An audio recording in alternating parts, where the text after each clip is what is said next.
Praise lord. ప్రభువైన యేసుక్రీస్తు నామములో అందరికీ వందనములు. ఈ దినము దేవుని వాక్యంలో నుంచి యెహోషువ గ్రంథం 14వ అధ్యాయము 13వ వచనం. యెఫున్నె కుమారుడైన కాలేబు ఇశ్రాయేలు దేవుడైన యెహోవాను నిండు మనసుతో అనుసరించినవాడు గనుక యెహోషువ అతన్ని దీవించి అతనికి హెబ్రోనును స్వాస్థ్యంగా ఇచ్చెను. ప్రభునందు ప్రియమైన వారులారా, ఇక్కడ ఇశ్రాయేలీల గురించి మనం చాలా విషయాలు తెలుసుకొని ఉంటాం. ఇశ్రాయేలు ఐగుప్తు దాసత్వంలో ఉన్నప్పుడు మోషే ద్వారా ప్రభు అద్భుతాలు చేసి బయటకు తీసుకొని వచ్చినాడు. ఎర్ర సముద్రం దాటిన తర్వాత వాళ్ళు 40 సంవత్సరాలు అరణ్యంలో అనేకమైన అద్భుతాలు ప్రభు చేస్తూ వచ్చినాడు. ఆ తరుణంలో దేవుడు మోషేకు 10 ఆజ్ఞలు ఇచ్చినాడు సీనాయి పర్వతం మీద. మొట్టమొదటి ఆజ్ఞ, నీ పూర్ణ బలంతో, పూర్ణ వివేకంతో, పూర్ణ శక్తితో, పూర్ణ మనసుతో నీ దేవుడైన యెహోవాను ప్రేమింపవలను అని చెప్పినాడు. ఆజ్ఞలు ఇశ్రాయేల్ అందరికీ బయలుపరిచినప్పటికీ అందులో ఎవరు కూడా వాటిని పాటించలేదు. ఇద్దరే వ్యక్తులు, యెహోషువ, కాలేబు, వారు మాత్రమే ప్రభును నిండు మనసుతో అనుసరించినట్టు చూస్తున్నాం. ఇక్కడ ఈ వ్యక్తి గురించి, కాలేబు గురించి మనం ఆలోచన చేస్తే, అతడు యవన ప్రాయంలో ఉన్నప్పటి నుంచి కూడా తన జీవితాంతం వరకు కూడా ప్రభును నిండు మనసుతో అనుసరిస్తూ వచ్చినాడు. ఇది చాలా గంభీరమైన మాట. ప్రభునందు ప్రియమైన వారులారా, మన జీవితంలో మనం ఒకసారి ఆలోచన చేసుకుందాం. మన మనసు దేని మీద ఉంది? నిండు మనసు ఉందా? మనకు నిండు మనసు దేవుని గురించి ఉందా? మన మనసులో లోకానికి, లోక పద్ధతులకు ఎంతవరకు అవకాశం ఇస్తున్నాం? ఇంకా పేరు కొరకు, హోదా కొరకు, మంచోడు అనిపించుకోవడానికి మనం రియల్గా చూస్తే మంచోళ్ళం ఉంటే బాగానే ఉంటుంది, విశ్వాసలంగా కొనసాగితే బాగానే ఉంటుంది. కానీ అనిపించుకోవడానికి ప్రయాసపడతాం. వీళ్ళు మంచి విశ్వాసి అని, వీళ్ళు మంచోళ్ళు అని అనిపించుకోవడానికి ప్రయాసపడద్దు. మంచోళ్ళుగా బతకడం దేవునికి ఇష్టం.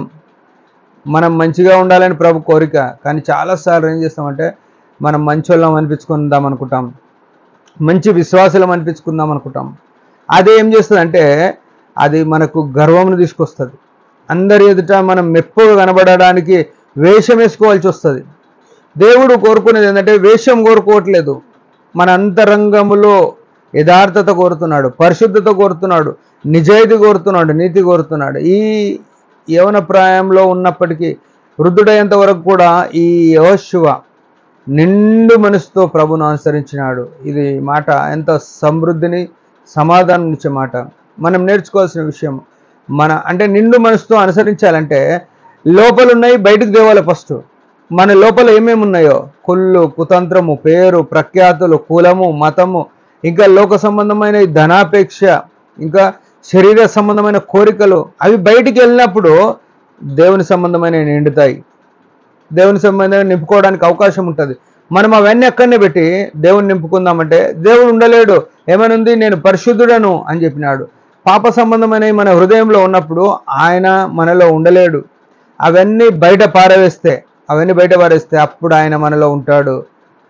ఈ దినము మనము ఎంతవరకు ఆయనకు అసహ్యకరమైన బయటకు తీసేయకపోతే ఆయన మనలో ఉండలేడు. చెప్పుకోవచ్చు, నేను మంచి సేవ చేస్తున్నా, నేను పరిచర్య చేస్తున్నా, నేను ఇన్నేళ్ల సంతి దేవుని సేవిస్తున్నా అని నువ్వు చెప్పుకోవచ్చు. చూసిన వాళ్ళందరికీ అవును అనొచ్చు. కానీ ప్రభు చూడాలంటే, ప్రభు నిన్ను అవును నువ్వు చేస్తున్నావు అని నిన్ను దీవించాలంటే, మన జీవితంలో లోక సంబంధమైన బయటేస్తే ఆయన లోపలికి వస్తాడు, ఆయన నింపబడతాడు. ఆయన నింపబడ్డప్పుడు ఆయన ఆశీర్వాదములకు ఊటగా ఉన్నాడు. యేసు ప్రభువును మనము లోన నింపుకోవాలా. మనకు లోక సంబంధమైన బయటికి వెళ్ళాలి. ఎంతవరకు బయటకు తీసేసుకున్నాం? ఉదయకాలం మనం పరిశీలన చేసుకుందాం. దేవునికి ఆయాసకరమైన ప్రతిదాన్ని విడిచిపెట్టి దేవునికి ఇంపైన వాటిని నింపుకొని, ప్రభువుని నింపుకొని యెహోషువ వలె నిండు మనసుతో ఆయనను అనుసరించాలని దేవుని యొక్క కోరిక. దేవుడి మాటలు దీవించును గాక. చిన్న ప్రార్థన. పరలోకపు తండ్రి యేసు ప్రభు నామములో వందనాలు. దినము ఆయుష్ పొడిగిస్తూ వచ్చినందున స్తుతిస్తున్నాం. యెహోషువ వలె నిండు మనసుతో నిన్ను అనుసరించుటకు మాకు నిండైన కృపను, మెండైన దీవెనలు అనుగ్రహించమని యేసు ప్రభు నామములో ప్రార్థిస్తున్నాం తండ్రి. ఆమేన్. మీరందరి పరిచయం గురించి భారంగా ప్రార్థన చేయండి. Praise the lord.